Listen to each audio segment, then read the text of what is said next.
हमने पिछले 4-5 दिन में वेंडर ड्यू डिलिजेंस पे बहुत बात की। मॉनिटरिंग कैसे करनी है, चेकलिस्ट भी बनाई कल वाले वीडियो में। अब हम वो चेकलिस्ट भी दोबारा डिस्कस करेंगे क्योंकि अब हम एक केस स्टडी डिस्कस करने वाले हैं। ड्यू डिलिजेंस ना करने से एक फिनटेक पे क्या इम्पैक्ट आया। मेरे यूट्यूब चैनल पे आपका स्वागत है जिसपे आप रोज डेटा प्राइवेसी पे नया कंटेंट देखते हैं। और आज के वीडियो में हम ड्यू डिलिजेंस की केस स्टडी करने वाले हैं। एक फिनटेक, हमने इसको एक वीडियो में पहले भी टच किया था, बस इतनी सी बात की थी कि वहां पे ब्रीच हुआ था। अब एक फिनटेक है और उनको जल्दी अपना बिजनेस लॉन्च करने की उनको लगता है कि जितनी जल्दी वो बिजनेस लॉन्च करेंगे उतनी जल्दी वो ग्रो करेगा, उतनी जल्दी वो जो भी उनके आगे के प्लान है एज अ स्टार्टअप उसको अडॉप्ट करेंगे। उन्होंने फटाफट अपने सीआरएम ऑपरेशन आउटसोर्स कर दिए, बिजनेस लॉन्च कर दिया और बिजनेस को लॉन्च और ग्रोथ को प्रायोरिटी दी, रिव्यूज और एग्रीमेंट्स को नहीं।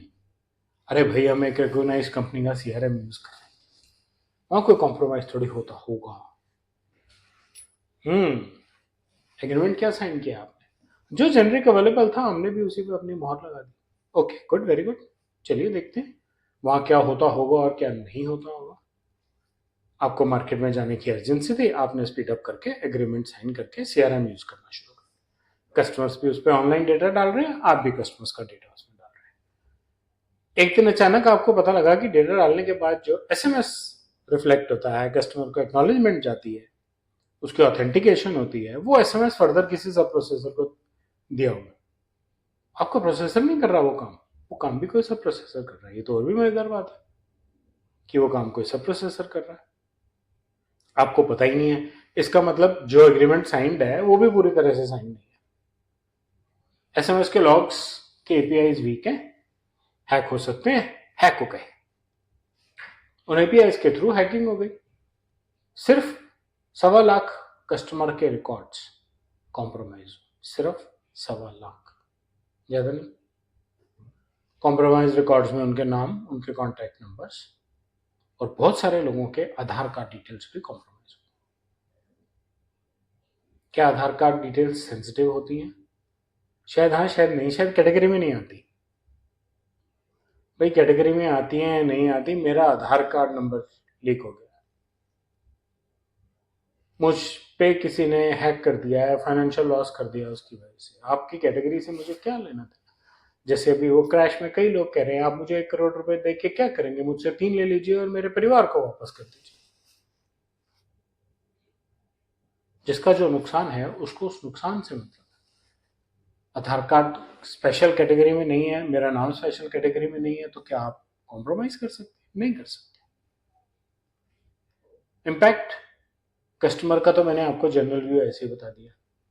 पहले शुरू कहां से हुए? रेगुलेटर से, आगे नोटिस। आपके पास तो दिखाने के लिए एग्रीमेंट भी नहीं है। प्रेस में भी आ गए आप, क्योंकि आप बड़ी स्पीड से ग्रो कर रहे थे तो उतनी स्पीड से आपके बारे में जो भी होगा वो प्रेस में आएगा। इन्वेस्टर्स को भी लग रहा है कि अरे मैंने कहाँ पैसे लगा दिए, इन्होंने इतनी सी चीज ही नहीं चेक की। और कस्टमर फॉर श्योर आपसे दुखी है। ठीक, कस्टमर तो पक्का आपसे दुखी है। ये बहुत 4 इंपॉर्टेंट चीजें हैं। अब आपकी ग्रोथ का क्या हो, तो कैसे मिटिगेट करेंगे? छोटी सी चीजें, आपने छोटी सी ड्यू डिलिजेंस नहीं की, आपने चेक नहीं किया आपका वेंडर कैसे काम करता है। आपको देखना चाहिए था। आपको ये मालूम ही नहीं था कि वो आधा काम बीच में से फर्दर सब प्रोसेसर को आउटसोर्स कर रहा है। आप क्या काम कर रहे हैं, आप क्या ड्यू डिलिजेंस कर रहे हैं? उसने सब प्रोसेसर को इन्वॉल्व किया है, आपको क्यों नहीं पता? आपने टाइम टू टाइम रिव्यू क्यों नहीं किया देखने के लिए कि काम कैसे होता है? आइडियली ड्यू डिलिजेंस करते हुए, प्रोसेस समझते हुए आपको देखना था कि जो एसएमएस जाता है ऑथेंटिकेशन के लिए ये कैसे जाता है। आप वो देखते तो आपको पता लग जाता सब प्रोसेसर है कि नहीं है, डेटा प्रोसेसिंग एग्रीमेंट उसके साथ क्या साइन है, उसकी क्या सिक्योरिटी प्रैक्टिसेस हैं। ये सब चीजें आपको अपनी भी, अपने प्रोसेसर की भी और उसके सब प्रोसेसर की चेक करनी चाहिए थी। और अगर आप रेगुलरली रिव्यू करेंगे, इन प्रोसेसर्स को रेगुलर मॉनिटरिंग करेंगे, रैंडम या शेड्यूल्ड ऑडिट्स करेंगे, तो अगर कोई चीज फर्स्ट ड्यू डिलिजेंस या एग्रीमेंट में मिस होगी तो वो भी सामने आ जाएगी और आप टाइम पे एक्शन ले सकेंगे। चेकलिस्ट को एक बार दोबारा देख लेते हैं, हमने पिछले वीडियो में भी इसके बारे में बात की थी। असेसमेंट्स, ड्यू डिलिजेंस कब? साल में कम से कम एक बार। सेंसिटिव डेटा है 3 से 6 महीने में एक बार।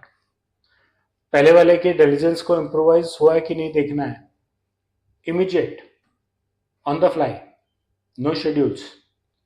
वेंडर की सिक्योरिटी पॉलिसी किस सिचुएशन में चेंज हो रही है, उसकी कंप्लायंस पॉलिसीज वो क्या फॉलो करता है, कैसे काम करता है, ब्रीच नोटिफिकेशन का क्या सिस्टम है, इंसिडेंट्स को हैंडल करने का क्या सिस्टम है, सब प्रोसेसर्स को कैसे हैंडल करता है। ये हमने पिछले वीडियो में बात की थी। सब प्रोसेसर वो कह रहा है मैंने अपना सब प्रोसेसर चेंज कर दिया, मैंने आपके साथ एग्रीमेंट साइन करने के बाद एसएमएस वाला पोर्शन सब प्रोसेसर को दे दिया। ड्यू डिलिजेंस होनी चाहिए थी ना तुम्हारा।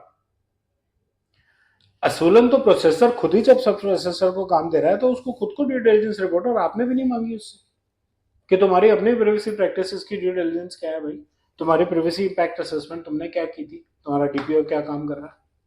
आप सवाल मत पूछिए, आप सिर्फ विश्वास कीजिए। नुकसान सिर्फ आपका, क्योंकि डेटा आपके नाम से कलेक्ट किया गया था और डेटा डिलीशन आप कहेंगे इस केस में नहीं हुई अभी, लेकिन डेटा डिलीशन टर्म्स भी आपकी चेकलिस्ट का एक बहुत इंपॉर्टेंट कंपोनेंट है। तो ड्यू डिलिजेंस पे पिछले 4-5 दिन में हमने बहुत सारी बात की। विश्वास करना अच्छी बात है, पता नहीं शायद नहीं है, लेकिन आज की डेट में विश्वास के साथ उसको चेक करना, मॉनिटर करना और भी ज्यादा जरूरी है।